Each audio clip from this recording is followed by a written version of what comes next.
Your mission, should you choose to accept it, is to infiltrate a decaying Hollywood system, dodge the DEI landmines, dismantle the ESG algorithms, and reignite the dying flame of true cinematic spectacle.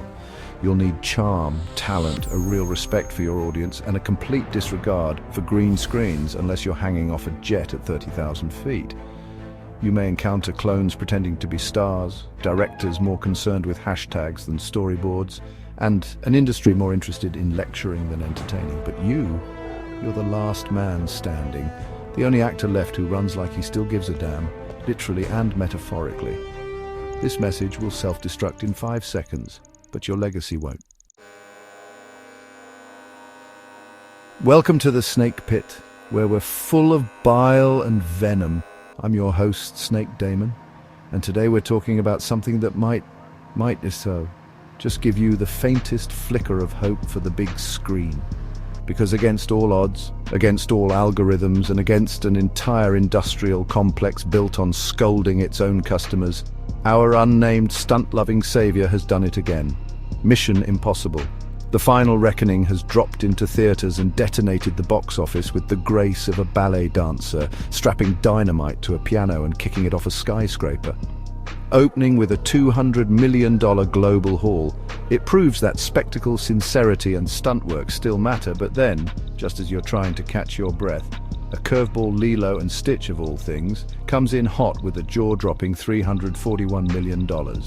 That's not just a surprise win, it's the biggest Memorial Day weekend box office in recorded history. Let that sink in. Two wildly different films, one clear message: audiences aren't dead, they're just being ignored. While every other studio is busy force-feeding audiences their next live-action trauma dump, trying to slap blue hair and TikTok trends on childhood nostalgia, these two films prove that when you respect your audience, they show up. And our favorite real-life action figure? He didn't just phone it in with a CGI punch and a smug red carpet speech. No, he took to social media with a real message of gratitude. Not some PR-managed hostage video thanking the community, but an actual heartfelt thank you to the crews, the studios, the theaters, and, brace yourself, the audience. You remember the audience, right? The people these Hollywood clowns treat like piggy banks with pronouns. The ones they lecture, mock, and guilt-trip into watching movies that can't even pass their own ideological purity tests. Check, check, check one, check two, check. Meanwhile, this guy, he's out here saying to the people for whom we all love to entertain, love, a word so rare in Hollywood these days, you'd think it was a banned substance. Now let's talk about the film itself. Mission Impossible. The Final Reckoning is a masterclass in how to make a blockbuster that doesn't insult your intelligence. Directed by Christopher McQuarrie, a man who understands pacing, tone, and the value of a wide shot. The film feels like cinema. It's not a stitched-together miniseries pretending to be a movie. It's not a 2-hour Zoom call with motion blur. It's a ride, and every second counts. And look at the cast: Haley Atwell, Ving Rhames, Simon Pegg, Henry Turney, Angela Bassett. Real actors, not dead-eyed influencers or activist casting choices pushed through by diversity consultants. Characters with presence, chemistry, and most importantly, a damn reason to be there. The story isn't about some message, it's about stakes, real ones. Life and death, loyalty and betrayal, right and wrong.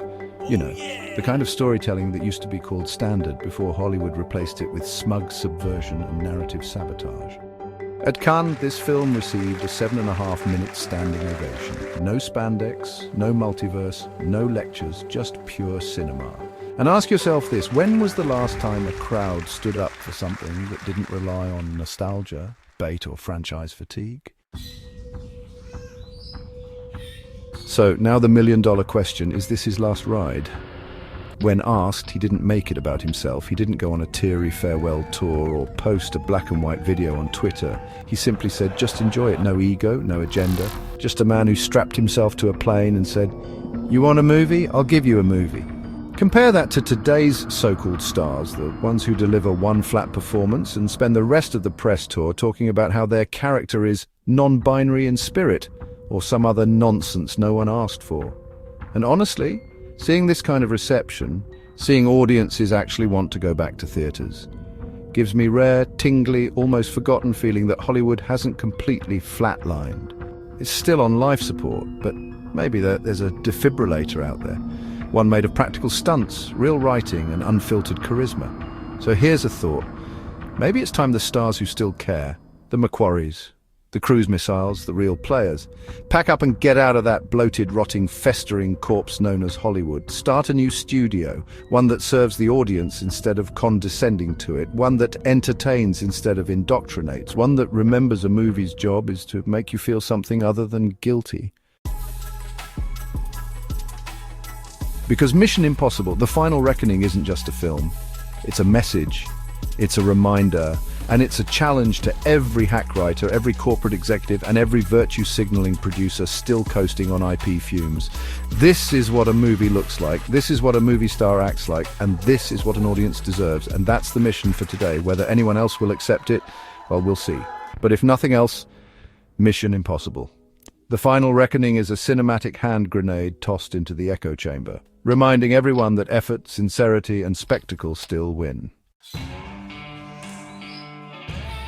Thanks for dropping by the Snake Pit, where we thrive on untapped potential and lost opportunities. Don't forget to subscribe, hit that bell, like the video, and leave your opinions in the comments, where naturally I won't read them. Until next time, stay venomous.